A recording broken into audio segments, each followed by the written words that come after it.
Okay, there it goes. I see it now. Go back to this screen. It worked. Yay, we did it. I'll work with you. Yeah, I will. All right. Somebody of James from Phoenix. Glad to have you, James. We have 134 and 35 and counting. New York City, Wilmer, Texas. Yeah, tell us where you're from in the chat. We have Florida, Ohio, Denver, Miami, Toronto. Oh, they're flooding in now. UK. Asheville.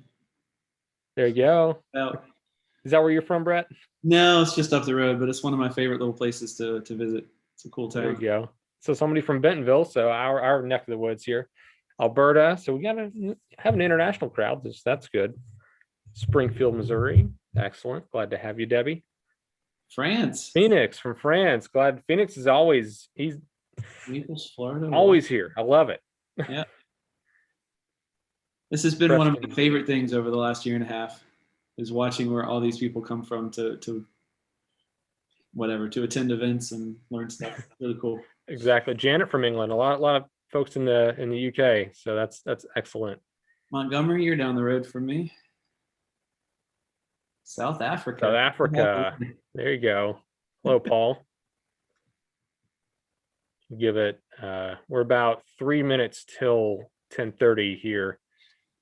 So we'll probably give it a minute after just to make sure people are able to sign on. But Brett, we're excited to have you for this. This is one of my favorite subjects as of even the past year and a half, almost 2 years, is getting more into macro. So this is one subject I've really been trying to push myself with. Definitely excited to be here and share what I can. You're right. It has been, macro has always been popular. It's something that people, kind of toy around with it some, and then some people get into it seriously. But I think it has surprised all of us at Sigma just how popular macro classes, events, lenses, everything has been during the pandemic. I guess my thought is it's something that you can do pretty easily at home, your own backyard, in your living room, and we'll talk about a lot of that as we go through today. But so it's pretty accessible. You don't have to travel to the other side of the world to see polar bears or whatever else kind of wildlife stuff. So, but yeah, it's been a lot of fun. Well, and even different regions are different. I know we have a pretty good international audience here, but even different regions in those countries are going to have different bugs and flowers, and absolutely.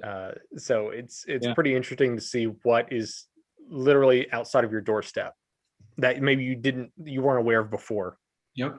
No, you're absolutely right. It is. There's some things that are like some flower species that are indigenous to most of the U.S. or most of the eastern half of the U.S. And then there's some things that you'll only find in one little pocket. But at the same time, you can go down to the grocery store and buy an orchid and bring it home and take beautiful pictures. So, Exactly.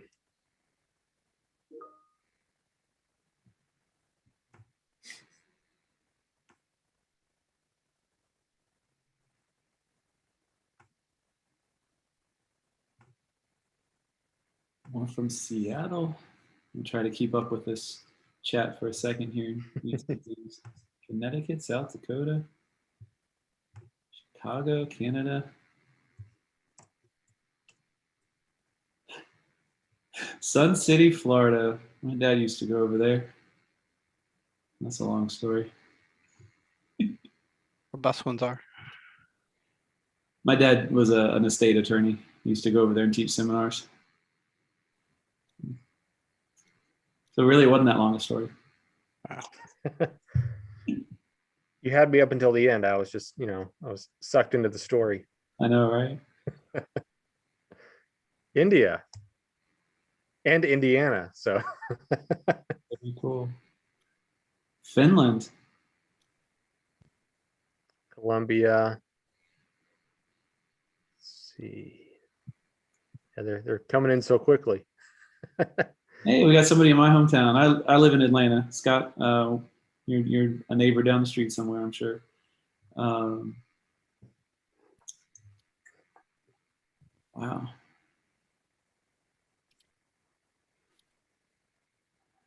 Miami, New Jersey, Virginia, Brooklyn. So fantastic. It's great to see a good solid turnout. It's great to see people from all over.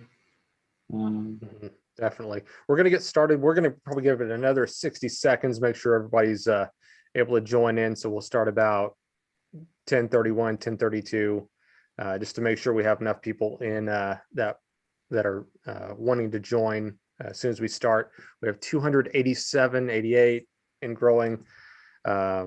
So another one from South Africa. Hello, Mike. And then somebody from Wales. So this is being recorded. So some of you are seeing this on YouTube. Some of you are seeing this on Facebook and Zoom. So we're glad to have all of you. This is being recorded, and you will be able to watch this on Facebook and YouTube after the fact. So this is going to show up there. So if you can't make it for the whole presentation, you can always watch this back later on. If you have any questions, please, if you are on the Zoom platform, that's how we're monitoring questions. So if you need to switch platforms, go for it.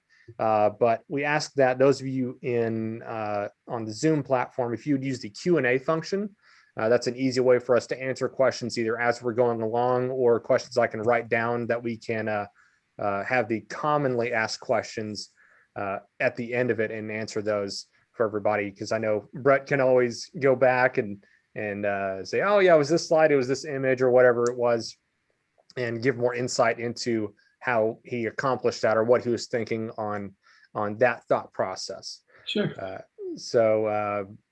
Again, I'm Tyler with Bedford Camera and Video. We're glad to have you here. We have Brett Wells with Sigma. We also have Brian with Sigma. Hello there, Brian. Hey guys. I'll be helping answering the Q&A and stuff like that, and helping Tyler with that. But Brett's the guy that knows everything. So I've learned, I'll be honest, I've learned most of my macro stuff from Brett. So you're in good hands. Thank you, Brett. Exactly. I appreciate the endorsement. Exactly. Well, Brett, I think we have 332 so far and still coming in. And then we have people on the other platforms. So I think this is a better time than ever to go ahead and get started. I'm going to mute myself so that way there's a few distractions. All right. Thank you, everybody. Thank you, Tyler. Thank you, Brian.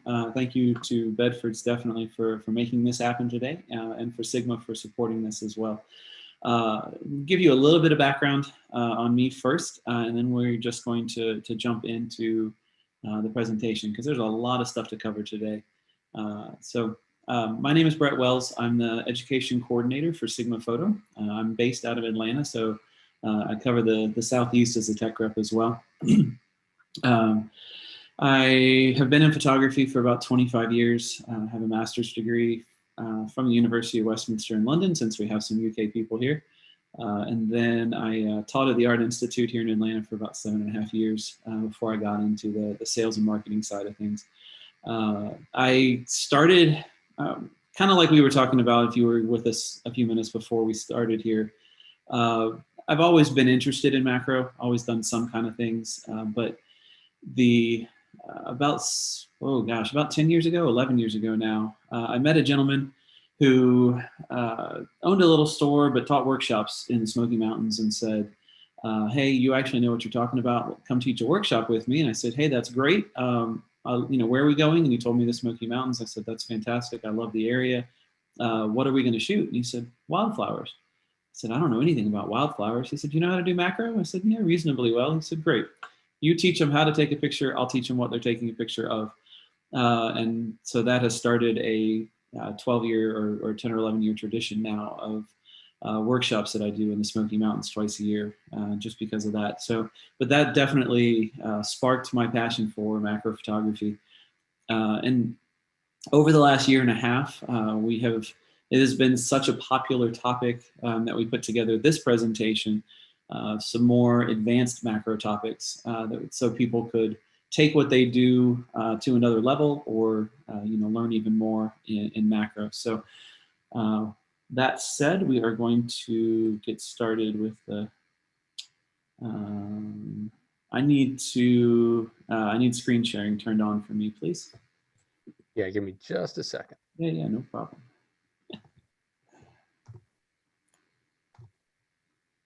Okay, try it now. Looks good.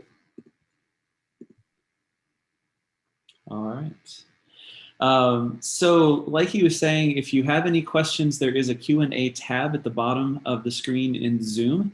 If you're in Facebook or another platform, we apologize, but we're not going to be able to see your questions today, I don't think. So come on over and join us on Zoom, and that way we can answer your questions better. If there's something that really needs to be answered while I'm doing the presentation or in the middle of it, I'll be happy to pause. But otherwise, Brian will be able to answer a lot of those kind of questions, and we'll definitely save some time at the end to make sure that all your questions get answered. So I'm going to start with the basic equipment that's kind of universal to everything that I think of as advanced macro. And I'm going to put anything in that category, anything that's more than 1:1, so greater than life size, and we'll talk about some different techniques for achieving that. I'm also going to put in there some more advanced techniques like focus stacking or something like that as well. And again, we'll talk about those as we go through kind of one by one, and I'll show you some examples of each. But we're going to start with sort of the necessary equipment. Other than the camera, which you probably already have. This case, most of these things you're going to need a really good macro lens. There's some that we'll be able to do with other lenses or with a basic lens, and we'll talk about those too as we go through, but I'm just kind of assuming that you have a pretty good universal mid-range, maybe a 105 or something, like our DGDN, which I usually have on the table, but I don't today.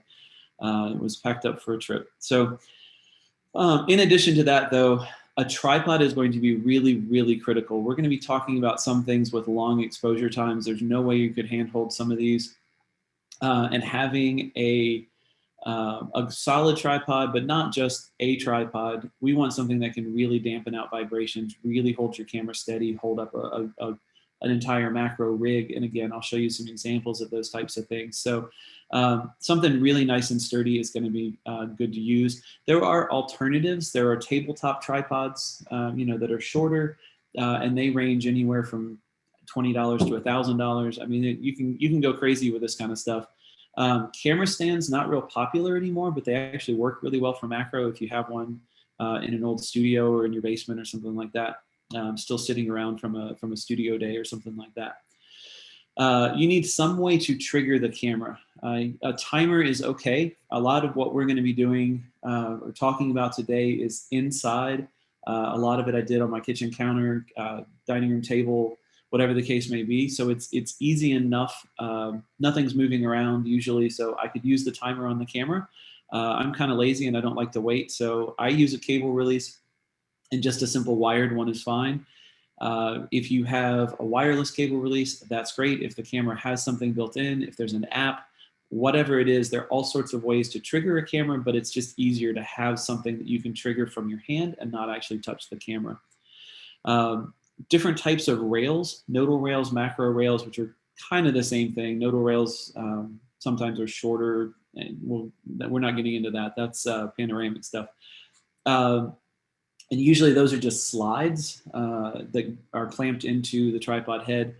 You'll get to bigger stuff like macro rails that generally have gears, and some of them are just one direction, some of them are two directions.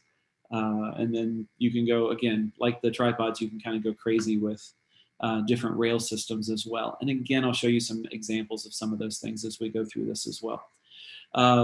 Lights are going to become really, really important. As you get closer and closer to a subject, you lose more and more light, or you lose more and more exposure because the image circle is bigger coming through the lens. So anytime that we can add light to the situation, it's going to make our job easier. It's going to make the shutter speeds shorter, exposure shorter, all those kind of things. Just makes it easier. And we can control the quality of light that way as well. So I usually have an LED panel. I don't know if you can still see me or not, but this is just a simple little flat LED panel. These things used to be 2 inches thick and have a giant camera battery on them. Now there's a bunch of manufacturers that make these super thin things. They look like a cell phone. or about that shape, that size and shape. All you need is something that can go from warm to cool, tungsten to daylight. You don't need the ones that have reds and blues and greens and all those crazy colors, but if you want them, go for it. But I use these kind of things a lot, and then I'm going to use, I have, you can't see them, but 2 LED ring lights that are illuminating me right now. You can even use light boxes like you used to look at slides and negatives and stuff. You can use those to illuminate a subject. You can use them as backgrounds. You can use them as surfaces. Even a reflector, just a simple pop-up reflector, can throw light back into the subject and help to illuminate things as well. Any kinds of clamps, brackets, arms, light stands, tripods, anything like that is helpful as well. Something that you can use to support the camera, support light, support a background, hold the subject in place even. Those types of things are useful as well. There's a product from Wimberley called a Plamp, P-L-A-M-P, that's short for plant clamp. The version 2 works nicely. You can use it to hold up backgrounds and things like that. And the other end will just clamp on the side of a table, the back of a chair, whatever, something like that. So that can be useful. Simple little hardware clamps from a hardware store. There's no shortage of things that you can use to prop things up when you're doing shoots like this.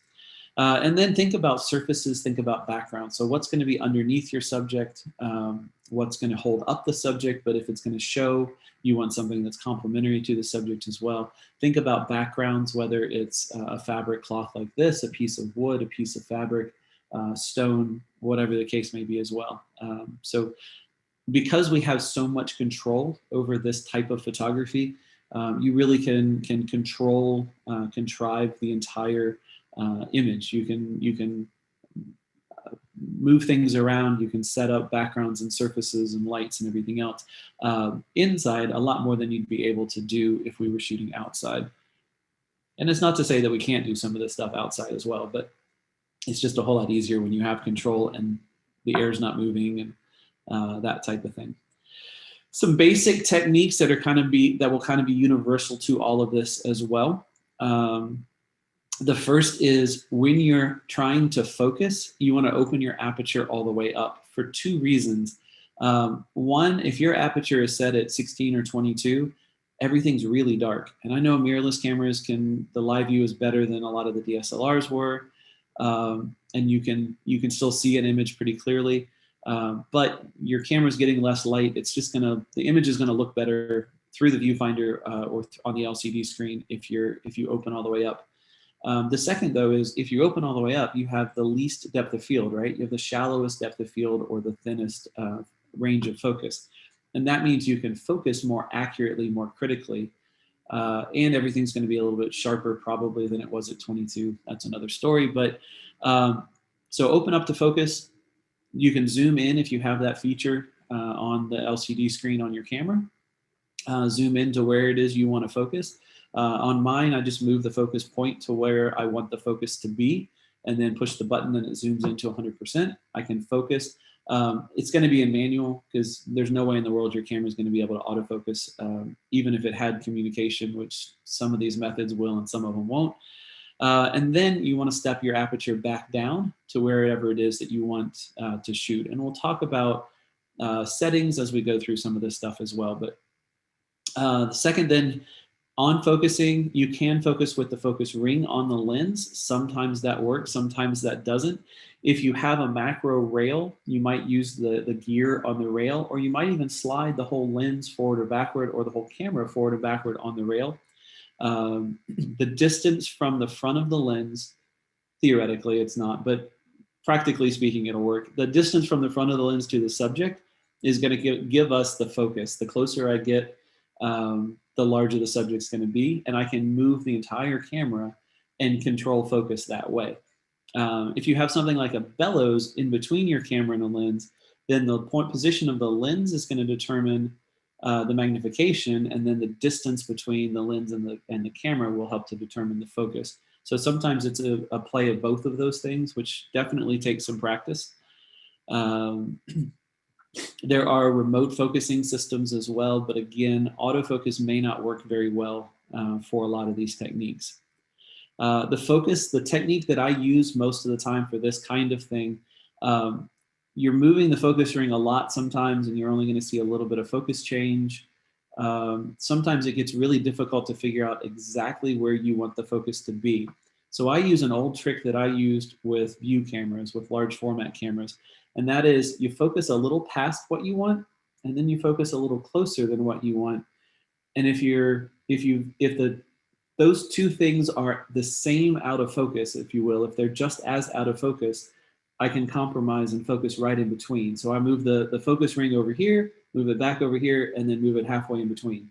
And then I know that my focus is going to be right on what I want it to be. You definitely want to wait a little bit of time.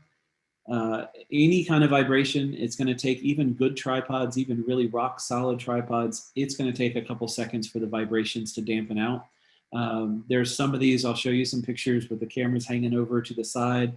And it took 3, 4, 5 seconds for the, for all the vibrations to dampen out of the system. So once you get everything else just right, you're ready to shoot, you still want to give it some time. If you have live view on the camera, you can watch that and you'll actually see the subject kind of jumping around. And then just wait till it's nice and steady before you take your picture.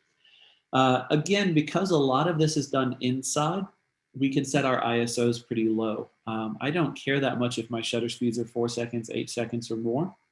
It's really not going to make a lot of difference to, really any difference to the image, because there's no wind in my living room blowing things around. Most of the time I'm not shooting something that would move anyway. So I don't care about the shutter speed, so I can set my ISO lower. The lower the ISO, the cleaner the file is going to be, the better the dynamic range is going to be, the better the color rendition is going to be. So it's just a good rule of thumb to stay as low on the ISO range as you can. Apertures are generally going to be high just in order to get enough depth of field in the image. So you're probably not going to do advanced macro at 2.8. The closer you get to the subject, the less depth of field you have. So at 1:1, you have very little depth of field, maybe 1/4 of an inch or something. That means at 2:1, you're going to have 1/8 of an inch. And the closer you get to the subject, the less depth of field that you have for the same aperture. So a lot of times you're going to be turning the aperture up to f11, f16, f22. Nikon's a little tricky because it actually changes the aperture number as you get closer to the subject. They're showing you effective aperture rather than the actual position of the aperture blades. I'm not aware of another camera system that does that, but the thing to consider here though is diffraction. Diffraction is a theoretical loss of sharpness due to the aperture blades being close together and the way light bends around them. The question that I always have is, aren't you afraid of that? Why do you shoot at f32? And my answer is always the same. I'd rather have a little bit of diffraction and enough depth of field than no diffraction and half the subject in focus. And the real answer is you need to try it out for yourself. Every camera is different. Every lens is different. Every situation is going to be different. And the way that you reproduce the image or what you do with the image is going to make a huge difference. If you put something on Facebook, nobody's going to see diffraction. If you make a 30 by 40 inch print, yes, you'll see diffraction. So some of it just comes down to what you're going to do with it, with the image after you shoot it. So my recommendation is still the same. Try it. Try shooting something at f11, try it at 16, try it at 22. If your camera goes or lens goes past that, try it at a higher aperture. And then look at them at 100% on the computer screen and see what you get. See if the loss of sharpness is acceptable to you. Okay, that's the best answer I can give you on diffraction. Then the next step is going to be setting my exposure with shutter speed. So we've already set the ISO low, we already set the aperture high to get our depth of field. So then the third step on the exposure triangle is going to be shutter speed. So I'm going to use the shutter speed to control my exposures. Again, if nothing's moving, I don't care what the shutter speed is for an effect on the image. I only care how it affects the exposure. And then I can even use that to bracket. I might shoot at 2 seconds, at 1 second, at 4 seconds, or something like that if I want to try to get just check the bracket, check the exposure. If I want to, if I had something that I was trying to do HDR, I can't imagine why I couldn't just light it and get rid of the extra dynamic range. But in any case, so exposure or shutter speed is going to be third on that step. A few more things about depth of field and exposure, and then we'll start getting into some more examples and some of the actual techniques. So a lot of this I've already covered or at least touched on, but the first would be the more magnification you have, the less light you have. When a lens is at 1:1, any lens, if it's capable of 1:1 reproduction, you lose 2 stops of light. It's physics. The image circle, the light that's projected through the lens, kind of comes through the lens as a cone, if you think about it that way. That image circle, when you're at 1:1, is twice as wide. If you double it both directions, you have a quarter of the light.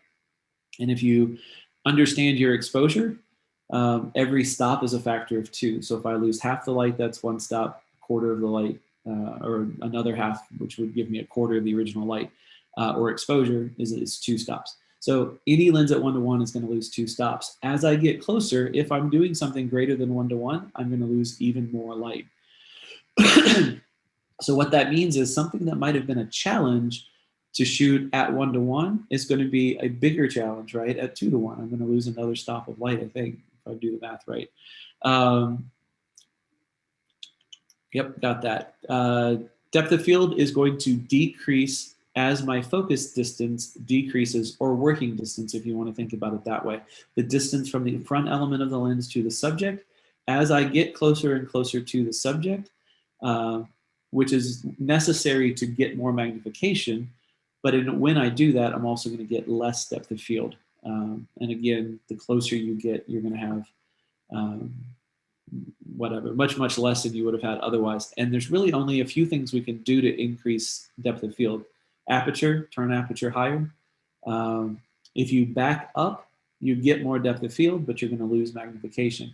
So then the third thing is going to be focus stacking, and we'll come back to that one. A change in aperture by 2 stops will give you twice as much depth of field. All else being equal, if I leave my setup exactly the same and I change the aperture from f8 to f16, I will have twice as much acceptable focus, range of focus, whatever you want to call it. But depth of field, what looks like it's in focus in the image, will double when I go up 2 stops. Again, it's physics. There's not a lot we can do to control that or change that anyway. There are things out there that can help you set things up, choose lenses, choose magnification factors, figure out exposures. The nice thing with digital is a lot of it we can just do with trial and error, and we don't have to waste a lot of film and wait for it to come back from the lab and realize that we got it wrong and have to try again. But I use a program called PhotoPills. It is one of the most common apps for smartphones and whatever, tablets and all that kind of thing. It does everything. I don't know that I've ever gone to PhotoPills and tried to find something that it can't do. It will tell you where the sunrise is and sunset is going to happen anywhere in the world and when. But for us, for this type of thing, it'll actually tell you for any given lens focus distance, it'll tell you exactly what your depth of field is going to be, how much exposure loss there's going to be, all those kinds of things.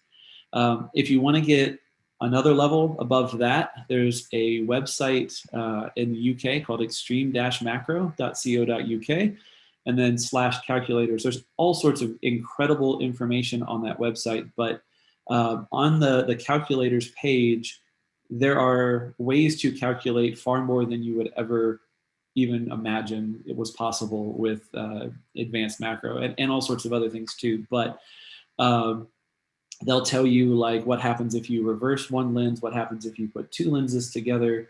It really gets pretty crazy, but that's a really great reference. Like I said, if you want to take the technical side to another level, might be something worth checking out. All right, so the first technique, we're going to kind of start easy because this doesn't take a lot of equipment. And that's something called a diopter. A diopter is also known as a close-up filter, a macro filter, a magnifier, a magnifying filter. It goes by a lot of different names. It's basically just an accessory lens or an accessory filter that screws onto the front of the lens that will help to magnify the light coming into the lens and then make the subject larger on the sensor in the camera. The advantage, or one advantage, is they will fit any lens that has the same filter thread. The disadvantage is it doesn't fit other ones. You can get adapter rings to make them fit smaller lenses. Usually you can't put filters on bigger lenses than they're designed for. Some of them are dedicated diopters. We make a lens, the 18-300, which is a crop sensor lens for Canon and Nikon SLRs. And out of the box, it is 1-3 or a third life-size reproduction. With the diopter that we make for that lens, it turns it to 1-2. And I think I have an example of that both ways. Sorry, which I'll show you in just a second. But there are universal ones that almost any filter company, a lot of camera manufacturers make kind of universal diopters that will fit up most any lens. And unless they have a really big piece of glass, domed piece of glass on the front of it, they probably will fit. They generally come in like a third or a half or one stop or times magnification. You can find them up to 10x magnification. So if you want to get something really extreme, you can do it, but you're going to lose close focus distance. So a lens like the 18-300 that focuses about 3 inches from the front piece of glass already, with a 10x diopter on it, you probably wouldn't be able to focus anymore. You'd be too close to the subject. But you can get them in different strengths, if you will, different factors. You're also going to lose infinity focus, but you can always just take the filter off and go back to focusing on infinity. So that's not a big deal. There can be a loss of sharpness. It can be a significant loss of sharpness. The way I think of this is anytime you have a lens and you add more glass to it, you're compromising the optical performance. If the lens was really good to start with and the glass that you're putting on it is really good, the compromise may not be that much. But if I take a really average lens and put a generic teleconverter on it, I'm not going to be really happy with the results. And the same is true with the diopter. If you find a $10 diopter in the, at the flea market or something like that, it's probably not going to be all that great. And again, there are some really nicely made ones, and they're good combinations with different lenses, and some that aren't so good.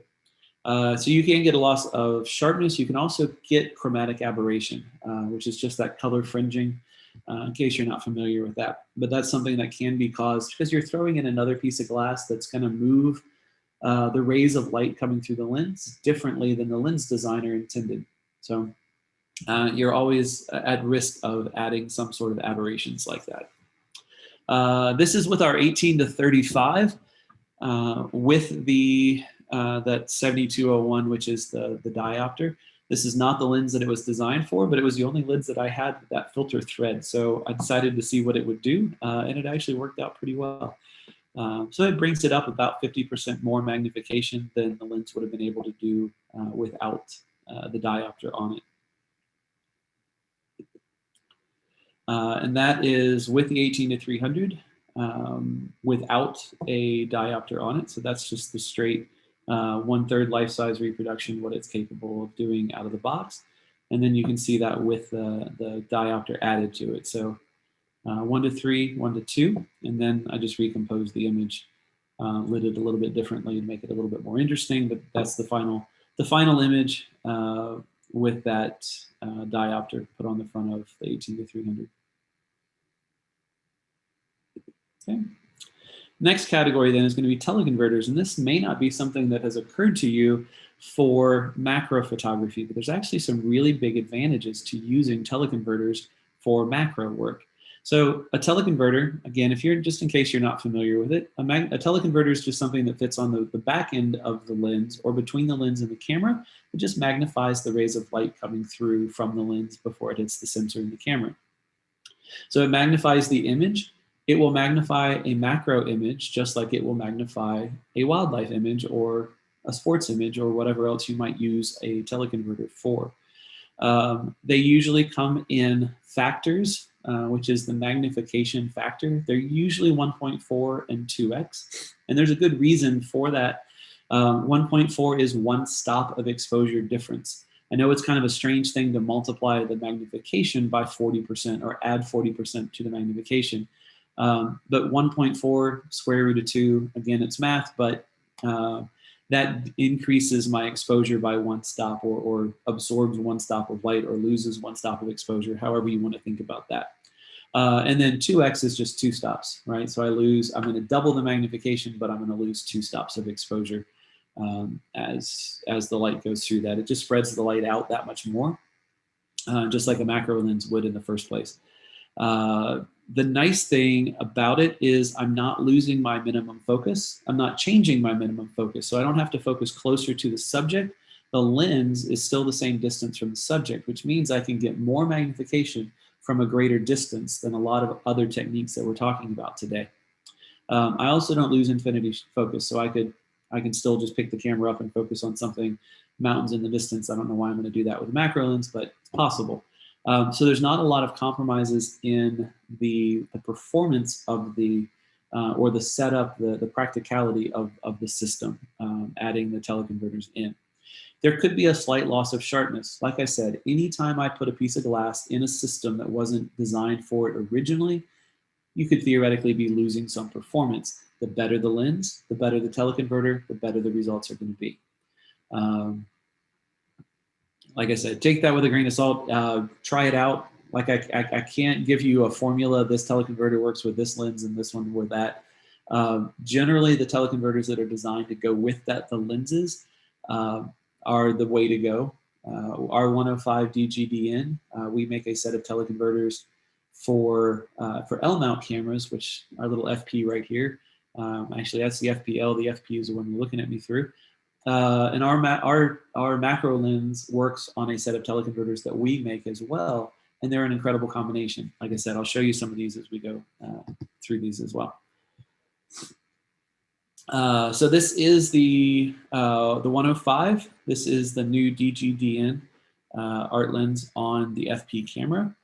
And that is just the straight lens at 1:1. So real quick tip, if you want to see what a lens can do, flip it to manual. Turn it all the way around till it's at its closest focus.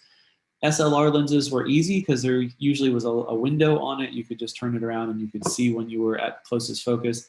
A lot of mirrorless cameras, you have to turn the ring and you have to look on a scale on the back of the camera or something. But turn it around until it focuses as close as it can focus. Then move the whole camera forward.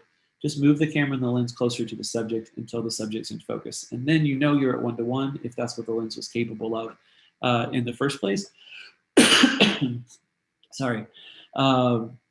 But in that way, I know I'm getting the most reproduction I can out of the lens. So this is just straight. This is the 105 macro on the FP camera at 1:1, at life-size reproduction. Then I add the TC1411, which is the 1.4x converter that we make for L-mount. And you can see the subject is going to be 40% larger. And then with the TC2011, that's a 2x converter, and it's going to double the magnification. So you go from one times life size or true life size, 40% greater and 100% greater than life size. The other thing to see here, if you notice, I'm going from f22 to f32 to f45. The aperture in the lens didn't move, right? So the blades in the aperture stayed exactly in the same place. I set it that high to try to get enough depth of field through the entire subject. But the camera is recording the loss of light due to the teleconverter. So the 1.4x converter loses a stop of light, and that's the difference between 22 and 32. The 2x loses 2 stops of light, which is the difference between 22 and 45. Okay. And there is a setup for the image that's about to come, but a few things here. You can see the little LED panels that I have and little tabletop tripods for setting up that kind of shot. It's easy to shoot straight down on a subject. It's easier to align the camera and let the subject just rest like that. If you can notice underneath the camera, between the camera and the tripod head is a rail, and that's a macro rail. The end of it clamps onto the L bracket that's on the camera, and then the tripod head clamps on the rail. And then the advantage to that is I can move that whole system up and down to control my magnification, focus, all sorts of things like that. But that's the FP camera with just the 105 macro lens on it. That's the 105 with the 1.4x converter. I turned off one of the lights too, so it was a little bit easier to see some of this stuff. And then, so I guess Actually, that's the 2x converter, I think. Anyway, but that's the, yeah, sorry, 2x teleconverter. So you can see all I've done is take the lens off the front, put the teleconverter on it, and put it back on the camera to switch in between these images. And then I have to adjust the distance from the lens to the subject in order to get that focus back the way I need it to be. And from the title slide, a fossil that's just shot with the straight 105, again at 1:1. One with the 1.4x, so 40% more than life size, and then one with the 2x converter, so double life size. And you can see the same thing happens with the aperture. This time I'm going from f11 to f16 to f22. There's no depth to the subject. It's a flat surface, so I don't need a lot of depth of field in order to get everything I want in focus. So I can just shoot shorter with a wider aperture and shorter shutter speeds. All right, next thing, sort of similar to that, are extension tubes. And an extension tube is just what it sounds like. It's an empty tube.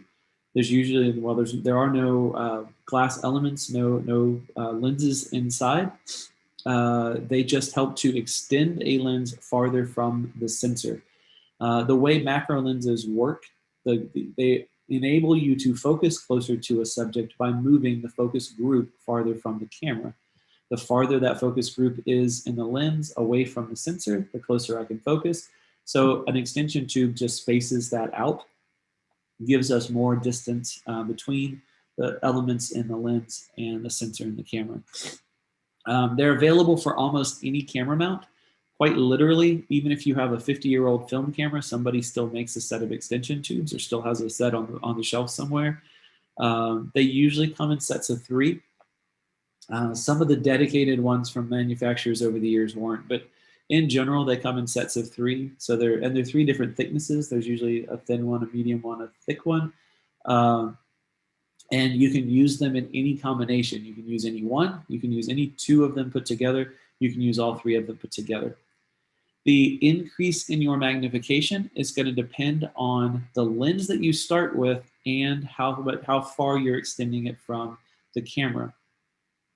The shorter the lens, the more difference you're going to see, the more magnification increase there's going to be. If you think about it, if I have 3 sets of tubes that are 50 millimeters and I took a 50 millimeter lens to begin with and space it out another 50 millimeters, I'm doubling the magnification. If I start with something long like a 150 or a 180 macro lens and space it out another 50 millimeters, I'm not going to get that much more magnification, another third of life size or something like that. There's usually a chart in the box that tells you this lens, this tube, this is what I get. That can kind of give you a starting point anyway. They will significantly reduce working distance though, and this becomes really, really, really important. So those short macro lenses like a 40 or a 50 with a full set of extension tubes, you probably can't get enough distance between the front element of the lens and the subject anymore to get anything in focus. Even though the magnification would be huge, your working distance is non-existent. And so then you can't light things. It just becomes impractical. So for this kind of thing, I'm going to recommend that you start in the 60, 70 millimeter range. That's going to give you a greater amount of magnification difference or increase, but not as much limitation in the working distance. So it's kind of a sweet spot between the short and the long macro lenses for using extension tubes. And then you will see theoretically, a slight loss of sharpness. You're looking through less glass, if you will. As I magnify the image, what's hitting the sensor is coming through a smaller part of the glass on the lens, through the lens. But you're not introducing any other lens elements like you are with a teleconverter or a diopter. So the loss of sharpness should be pretty minimal, especially if you're working with a really sharp lens to begin with. So this was our older 70 millimeter macro, but you'd see exactly the same change in this with the current 70 millimeter art. And that's just the straight lens at 1:1. And then the 70 millimeter with all 3 extension tubes in a set that's going to bring this up to about 2.5 times life size, something in that kind of range. I've never actually measured it out to be 100% sure, but it's somewhere in that range, 2.5 times life size. And then you can see how this is our 150 macro, and then you can see the set of extension tubes between that and the camera. That's my D850. So there's the thin, the medium, and the thick, extension tubes in between the lens and the camera. There's a piece of bark on the counter. Might be hard to see, but you'll see the image in just a second. So with the 150, I'm not going to get as great of a change in the magnification, but I can still do that. I could still get really close. I can get a lot more magnification than I would have been able to without those 3 extension tubes. But you can also see my working distance is still perfectly acceptable. I have plenty of room to move things, to move lights, to compose the image. I can slide things around on the countertop. It's not a real complication to be working with that with a longer lens. Again, if this was a 40 or 50 millimeter macro lens, I could get more magnification, but I'd be a half an inch away from the subject. Piece of toast. You can tell I was doing a lot of these things in the kitchen, trying to find some interesting subjects around to photograph. And then a leaf from outside my front door. Just walked out and it was sitting there. But to me, I love it. Just had this wonderful leathery kind of texture to it. Okay. Next technique, something called bellows. If you've ever worked with an enlarger or a view camera, you know exactly what they are. It's just like an accordion type of thing that helps to seal out light between a lens and a camera. The nice thing about bellows are they're variable. So they're usually geared, but I can move the front and the back separately. And I can change that distance between the lens and the camera with more variability, whatever, more different positions than I can with just a set of extension tubes. Other than that, though, they work basically like extension tubes do, in that they're just spacing the distance, changing or increasing the distance between the lens and the camera. You can usually extend it more. Again, with a really short lens, it's not going to work very well at all. So you're going to want to work with longer, slightly long to really long macro lenses for this kind of thing. The really long lenses, the setup just becomes unmanageable. If I have a 180 millimeter lens on macro rail or on a macro bellows with a big camera on the back of it, it's just a massive system. So trying to keep something in that kind of 105 to 150 range works really well for me. I still get working distance and I still get the magnification that I'm looking for. Maybe the 70, but I don't think I'd go much wider than that. One drawback to bellows is they generally do not have any electronic communications.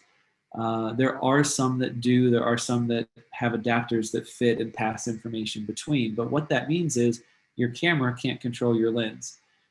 For focus, that's usually okay. I can turn the lens to manual focus and move it. Or for this, I can just use the bellows to focus. I can move the front element or the front lens around. I can move the camera around. I can control my magnification and my focus without having to use the focus ring on the lens at all. But there's no way to control aperture. If your lens does not have a mechanical aperture ring that actually controls the aperture, you can't move it if they're not connected to the camera. There are some ways around that, but it's easier. This is actually an easier thing to use with older lenses that do have mechanically coupled aperture rings. So a lot of people use Nikon lenses, old Nikon lenses for this, or old Nikon mount lenses for bellows, just because you still have that mechanical aperture ring, which Canon abandoned long before Nikon did. And like I just said, you can use the two standards, the two ends of the bellows. Magnification is going to be controlled by the rear standard, focused by the front. The distance from the lens to the subject is going to control the actual focus, and then the length of the bellows is going to control magnification as well. They kind of play in together, so I have to move the whole system around. If I move it closer and I have focus but I don't have magnification, then I need to get closer and then move the back around until it's in focus again. So sometimes it's playing around with both ends of the bellows. And again, I'll show you an example of what that's going to be. So this again is with our 70, the older 70 millimeter macro. And the reason I chose it is it has an aperture ring on it. So it was very easy to use with this type of system. And you'll see it in just a second here. Again, something else, a little nut. The whole thing, that whole nut's maybe an inch tall. So you're close to 2 times life size maybe.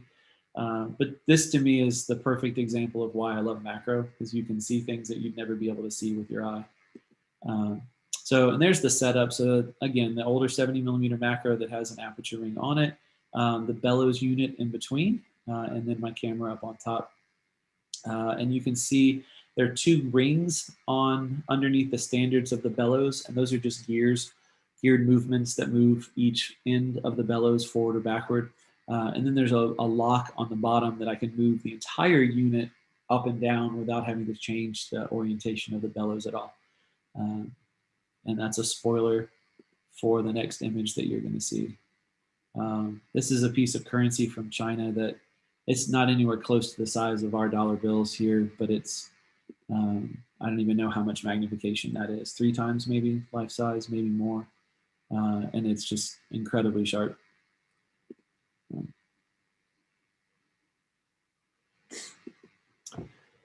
All right, we're getting into some things that are a little bit more complicated here. Some more advanced kinds of techniques. And then, like I said, we're definitely going to get around, or these are more like, what am I trying to say? Advanced equipment, ways to use equipment for advanced macro. And then we're going to get around to some things like focus stacking again toward the end here. But a reversing ring is something that allows me to mount a lens backward on the front of a camera. If you can envision in your head, a long lens takes a narrow angle of light through the lens and then spreads it out a little bit onto the back of the sensor in the camera, out of the back of the lens. A wide angle lens kind of does it the other way around. It takes a huge angle like this of light coming into a lens and then projects it farther, closer back. So light rays aren't just crossing perfectly in the middle of a lens.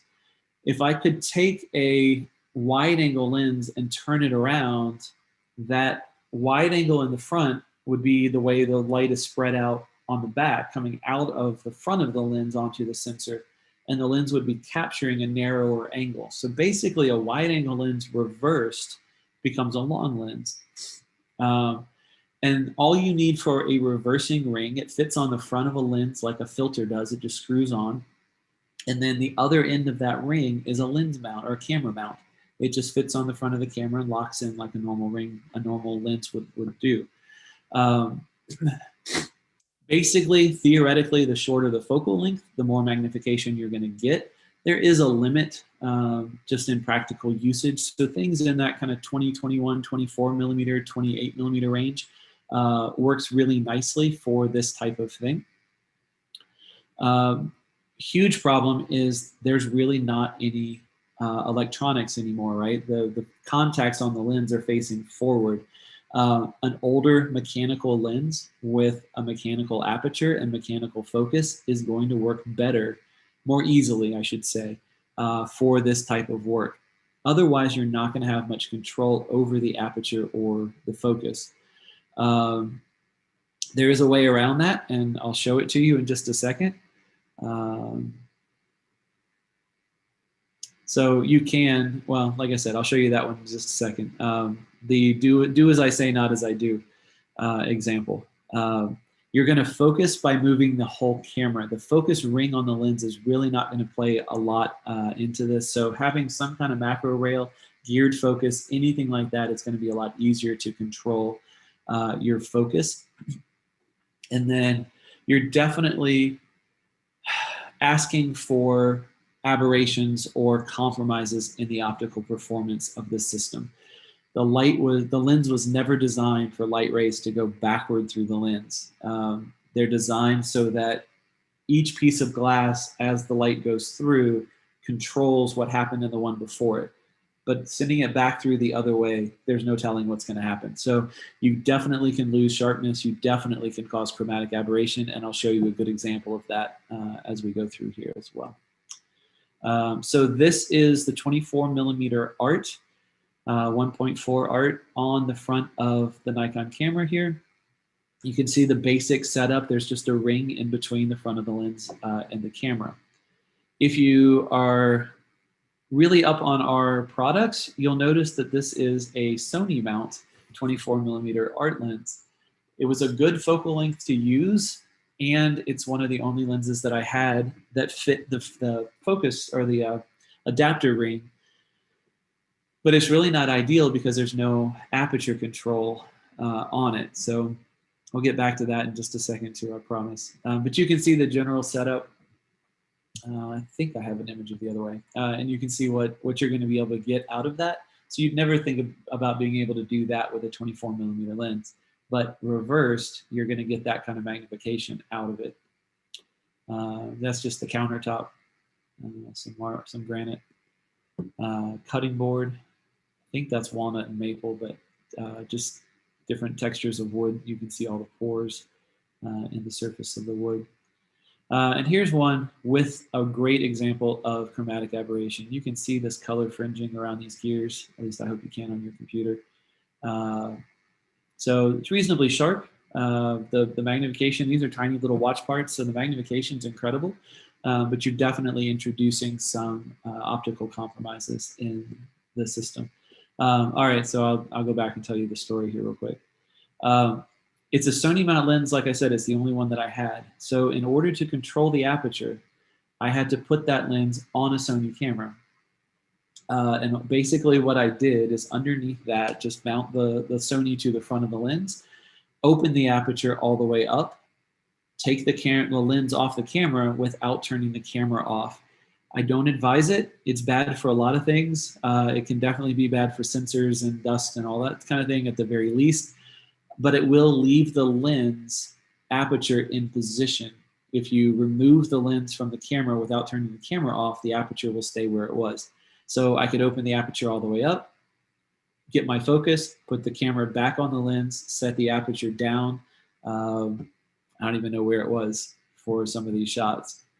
F22, so set the aperture to F22 and take the camera back off the lens and then take a picture. So I had to do that back and forth as I photographed different things. Definitely not the way to go, not easy to do, and maybe not advisable for the equipment, but that's the do as I say, not as I do part of the story. All right, so focus stacking. This is always one topic that people really, really have asked for. We touch on it in the basic macro class. Unfortunately, this is something that you could spend, I mean, I've taught entire weekends just on focus stacking. It's a lot of fun. It's a great technique. It will definitely enable us to do things that we wouldn't be able to otherwise. The basic theory is this.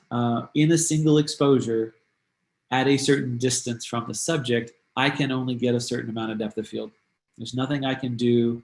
I can turn the aperture higher, but once I'm at the high end of that, and I might be risking aberration or diffraction coming through the lens, but I can turn the aperture up. The only other thing I can really do to get more depth of field is back up. But if I have the magnification I want, if I have the composition I want, I don't really want to back up.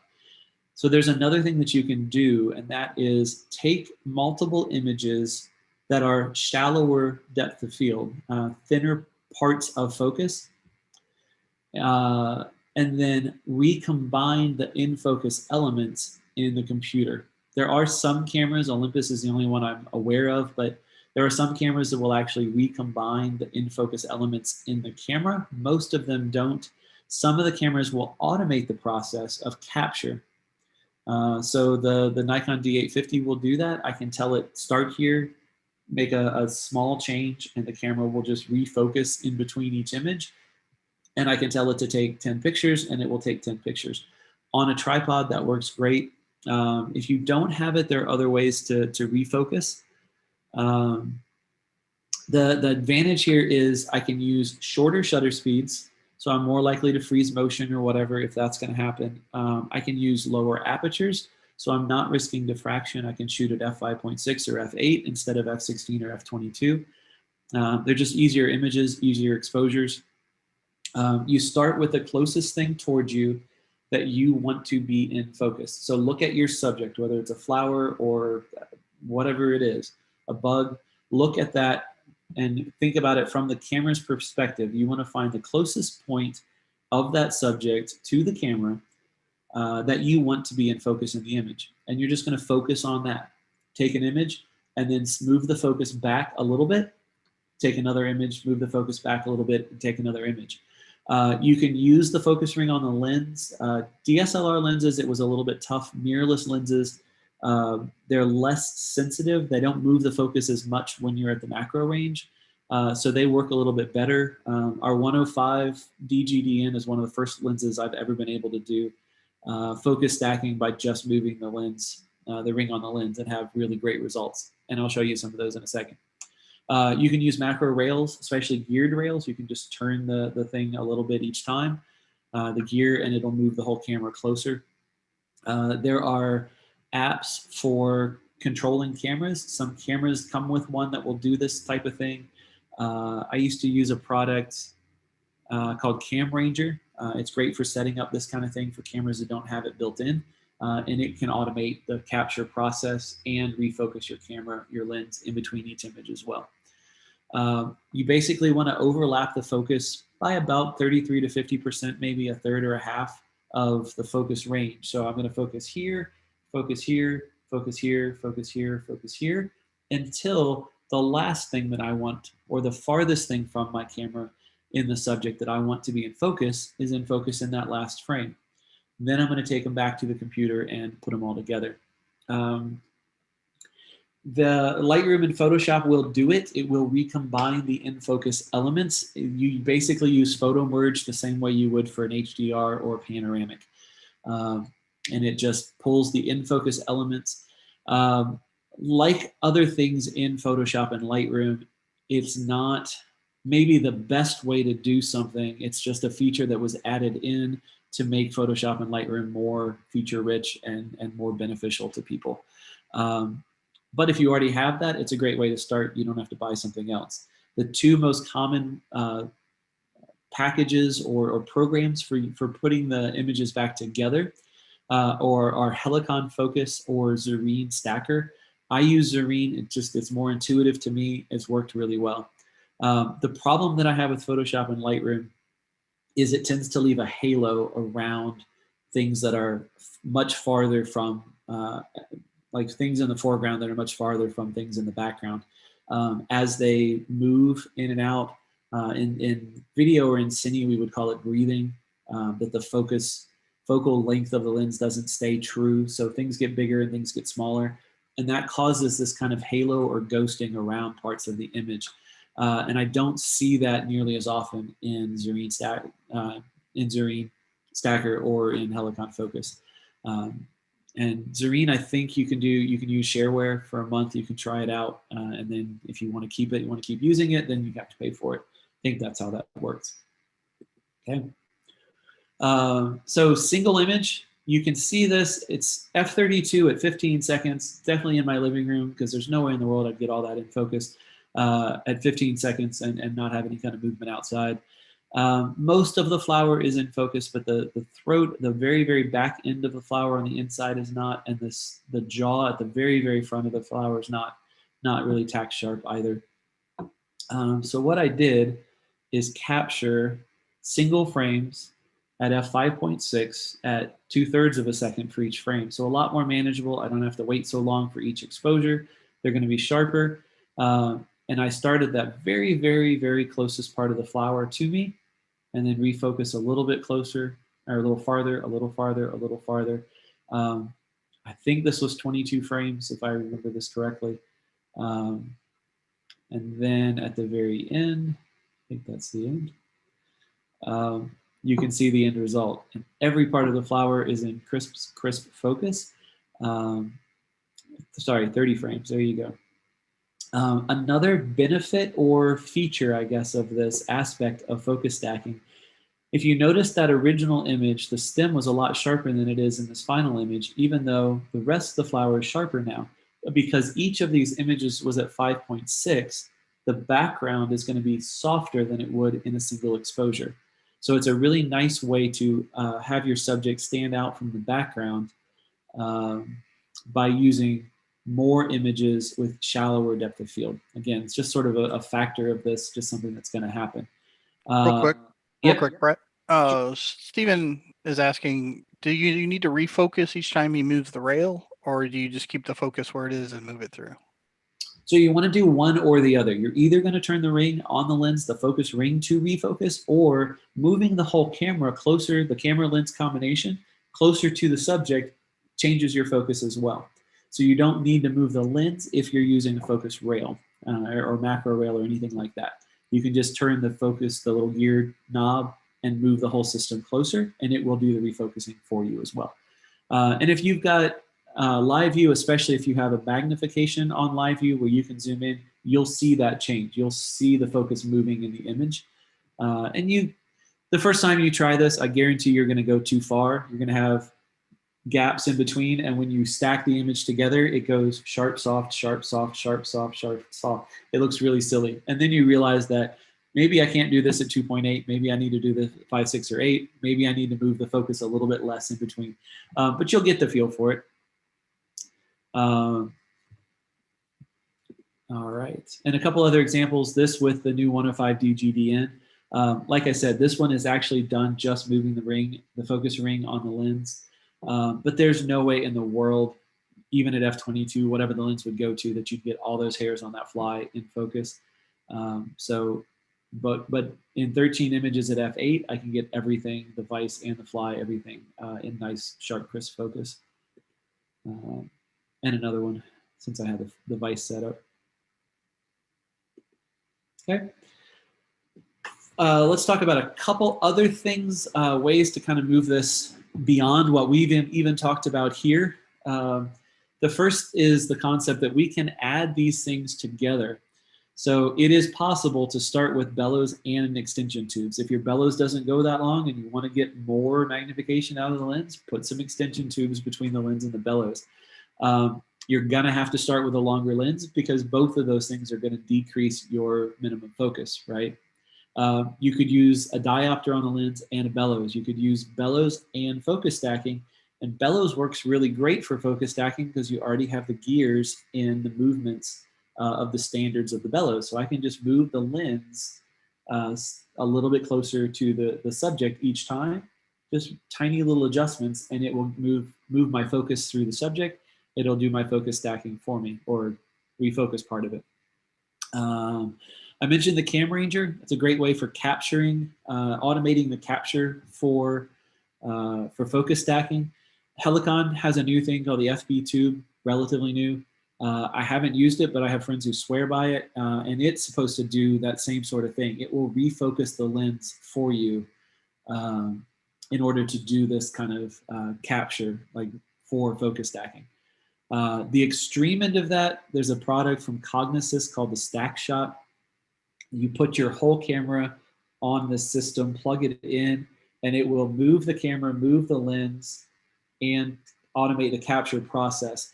If you've ever seen the single images of like a bug's eye, those are usually hundreds of frames, 100, 200, 300 frames. The focus change in between each frame is 1/100 of a millimeter or something, as you can imagine. I mean, it's just minuscule. There's no way in the world you're going to do that by turning a ring or a gear or whatever, or the focus ring on the lens. So that's what they use for those kind of things if you really want to take this to the extreme. If you go to Zarine's website, they actually explain a lot about different ways to capture images for focus stacking and what's more appropriate for a larger subject, a smaller subject, sorry, whatever it is like that. Far more than I can get into or even could relate to you today. Lens couplers. So there you can actually combine two lenses. You can have a forward-facing macro lens and a reversed wide-angle lens on the front of that lens. You could put microscope lenses and enlarging lenses on cameras. You can also put those in front of other lenses. That website, extrememacro.co.uk, that will explain a lot better again than I can of combining different lenses together and what kind of results you're going to get from those kinds of things.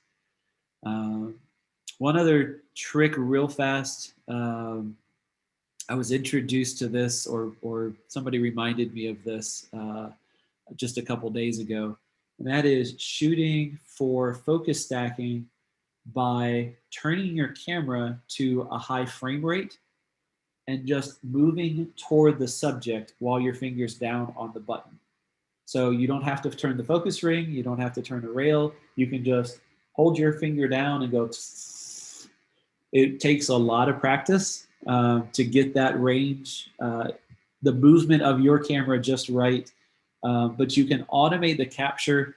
And friends of mine have told me that they're able to do this outside and capture flowers and things that are outside in the wind, a little bit of breeze, for focus stacking, where you'd never be able to set it up on a tripod and turn a focus ring enough the subject would move too much in between the frames.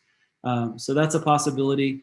If that didn't make any sense, I apologize. Just forget about it. But if it's something you want to try, I definitely encourage you. That's the best part of all of this is go out and experiment. Just a couple more things to think about here. The first is magnifying the image magnifies everything else along with it.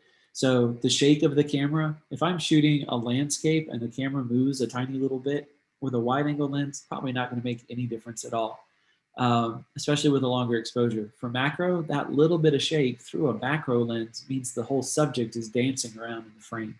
So I really have to let the camera shake die down. I need to put the camera on a tripod for these kind of extreme things. Any movement in the subject, whether it's caused by the subject itself or by wind or vibrations in a table, somebody walking, you have a house that things move around when somebody's walking around, that's going to be apparent in your images. So you need to make sure that you are aware of those kinds of things. And then you're also magnifying lens aberrations. So if you have an average lens at a normal distance, you're going to probably have a less than average lens at macro distance. Macro photography can be really challenging by itself. When we get to extreme macro, when we get to these higher end techniques, when we get to the greater than life-size reproductions, it's even more challenging. It takes a lot of practice, but it takes a lot of patience. So don't get frustrated. Don't give up on yourself. Don't give up on macro. Just try it. And like I said, that's the best thing in the world to me about digital photography today is I look at stuff on the computer and go, nope, nope, nope. But while I'm doing that, one, I don't have to keep buying film. I don't have to keep wasting money shooting it. But two, learn from your mistakes. You'll learn, I find I can learn more from what I did wrong than what I did right. Doing something right finally is like a pat on the back, but doing something wrong is a challenge to me. Like, what did I do? How can I fix this the next time? And that leads to the next thing. Find people online, Facebook groups, people in your camera club, mentors. You can find me if you'd like. I'm at Brett Wells Photo on Instagram. Send me some images. I'm happy to answer questions or give you some critiques there as well. That should be about it. Hey, Brett, got a couple of questions. If you'll get time to answer them. Absolutely. So just one thing, I had a couple of people ask about the Extreme Macro calculator. It is Extreme-Macro Co. UK calculators, but a quick Google search of just Extreme Macro calculator, the first result will get you to the website. So, Perfect. Thank you. So let's see. Got a couple here. Bill asks, I use a tilt shift lens on bellows. I tilt for maximum focus, but could I also do focus stacking with the lens in the tilted state? That is way beyond me. So Absolutely. So if you the way I picture this, without getting into the techniques of tilt shift lenses and view cameras, when you tilt a lens down, your focal plane tilts down as well, tilts more than the lens does. Now, depth of field is going to go this way. So if my camera's here, my lens is like that, my focus plane is here, but depth of field now goes this way. So if you're tilting for maximum depth of field across the subject, I can refocus this way, or I can use my depth of field that way in order to get everything that I need. So sure, you could definitely use focus stacking It's just not going to move this way closer, farther to the camera. It's going to move this way, basically. Again, it's one of those things you probably need to experiment with a couple times. If you can picture a subject and I think, okay, if I want depth of field to go this way, that's a lot of depth of field. But if I have a tilt shift lens that I can move the focus this way and depth of field is like that, or focus stacking is like that, that's shorter. This distance is shorter than that distance. So I don't need to have as many frames. Hopefully that makes sense. So if you can visualize where your plane of focus is and what happens when you move it, it will enable you to utilize it more efficiently. And then a couple different people asking about insects. One gentleman is asking if you just have any tips about insects, and a second one is talking about using external light sources with insects. Any tips or hits? I will tell you, I don't shoot a lot of insects at the extreme level. I shoot bugs and stuff when I find them out in the field, but usually not at like 2-to-1 or 3-to-1. What I know is the people who do this kind of thing buy specimens online from scientific supply companies, or they trap them and freeze them. Whether you're okay with that or not, it's up to you, but that's what a lot of people do. It is possible. I've heard of it and seen it done. You can put a bug in a freezer until it's cold enough that it won't move, shoot it, and then it'll warm up and then go back, you let it go back outside. But in general, you buy dead specimens to photograph that kind of thing. Lighting to me is, one, it's kind of another class, not to try to put off answering the question, but at the same time, lighting to me is kind of universal. Almost everything that we do in photography, we try to mimic sunlight. So whenever you light a subject, think about where the sun would be, right? We don't shoot with the sun directly behind us. We don't shoot with the sun directly behind the subject. You normally photograph with the light coming at an angle down and forward to our subject, because that makes more flattering light on a portrait, an animal. The same is going to be true of a flower or something else. So for macro photography, if you looked at some of those examples, I usually have lights coming in at a 45-degree angle to the camera, this way and this way. Be careful of shadows. One of the easy ways to tell that lighting is artificial is by having absolutely no shadows, or by having really harsh shadows that aren't in natural position. So some of it is just playing around, but a larger light source like this, rather than a tiny little LED, single point LED, even if it's just as bright, this isn't going to make as harsh as shadows, just because it's bigger in relation to the subject. Just kind of leading on that lighting question, we had one earlier. A gentleman was asking, do you know of a good way to diffuse like a ring light, not like a vlogging ring light, but like a ring light you would a macro ring light, the proper way? There are a lot of ways to do it. The best way, I guess, would be a reflector, like a 5-in-1 reflector, because they have diffusion material on the inside. So you just pull the cover off and you use that thin stuff. Art supply stores, you can buy a thing called Translume, that is like a Mylar kind of material, maybe. I don't know what it is. Anyway, and that's what we used to use in studios in front of big lights to soften light. In a pinch, you can use a pillowcase, any other kind of sheet like that.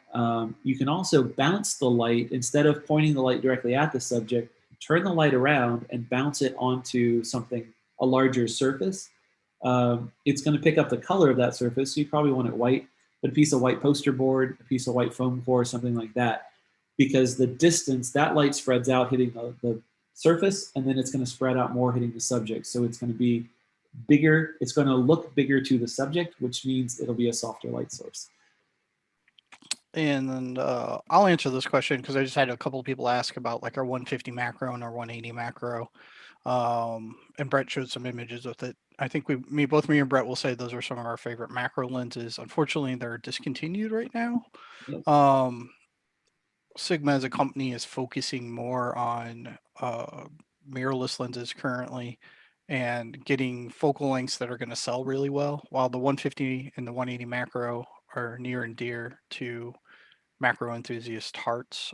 They don't sell a ton, so sometimes it's economics that drives those decisions for better or worse. I think some of it too is the move from SLR to mirrorless as mirrorless becomes more prevalent. Some of the older lenses for SLRs that don't sell as well are going to be discontinued. Yeah. Absolutely, my hands down. I know this is easy for me to say because I work for the company and that's one of our newest lenses. The 105 DGDN macro for Sony and L mount is by far the best macro lens I've ever used. It is phenomenal. Yep. There are times it's nicer to have a wider or a longer macro lens, but everything I showed you today, you could have done with that lens if you have the right cameras and the right setups and the right adapter rings and all that kind of thing. Yeah. Um, There's and always little cheats too, like our 70 millimeter macro. I think Brett mentioned is for Canon. If you're shooting like an R6 and you have the adapter, you can use our teleconverter and get it out to, 140 millimeters. If you're shooting on L mount, you can use with the 105 and get you out to 200 millimeters. So they're thinking about it. Unfortunately, we don't make a teleconverter for Sony, but it is what it is. But that's where we're at right now. I would love to see a 180 macro. That's just from a personal perspective. So, and people are asking about light panels. It's hard for us to give a recommendation about light panels. There's so many out there and so many different ones. I bet you go to bedfords.com or call one of the stores. They can make a great recommendation. I have light panels, but they're 4 years old, and I guarantee you nobody makes them anymore. So. Yeah, and even the one that I've shown you here has been discontinued, and that's one of the reasons that I don't even mention the name of the product anymore. Yeah. Just like he said, go to bedfords.com and find the most recent. You can tell just anything that's about the size of a cell phone and nice and thin, and adjust from daylight to tungsten will do everything you need it to do. Yep. It really doesn't make we have a lot of difference who makes it. We have some good ones that size from ProMaster and Godox. Those are probably the two of the most popular right now, at least that we're seeing in the stores. But yeah, they're about the size of a phone, if not a little bit larger, and that's perfect for the size of subject we're talking about. Exactly. As well as we have some much larger ones, kind of like lighting me right now. But there are a lot of different options. Look at I think there's like a lighting or accessories part of the website. So just look at the drop downs and find out what's going to work for you in the website or in the store. Perfect. I think I got one last question I'll take, and then we'll kind of call it a day. Somebody's asking what's the difference between the 70 millimeter macro and the 105 macro. I shoot the 70 macro a ton. I think Brett's shot both a lot, so I'll defer to Brett on this. So with any, I won't even get to that. With any kind of macro lens that's capable of 1-to-1, something that I would call a true macro lens, which the 70 and the 105 both are. Our older lenses like the 150 and the 180 were true 1-to-1 macro lenses as well. The thing that differentiates them is how far you are from the subject and how much of the background you're going to see. And what that really comes down to is what size of subjects are you going to shoot more often? So I usually start a recommendation either on one of those two lenses, especially if somebody's going to use between a full frame or an APS-C camera maybe. I tend to shoot smaller things more often. Smaller flowers. A lot of the flowers that we find in the Smokies are half an inch tall. So a shorter lens, I end up having to be right on top of something in order to photograph it. The other side of that, though, is if you photograph something larger, like, a big rose with a long lens like a 150 or 180, you're going to be 3 feet away and you might be hanging off the edge of the trail or, whatever. So there's a kind of sweet spot depending on what you shoot. And that's why I like the 105 for most of what I do. For the kind of average macro photographer that's going to shoot, something bigger, something smaller.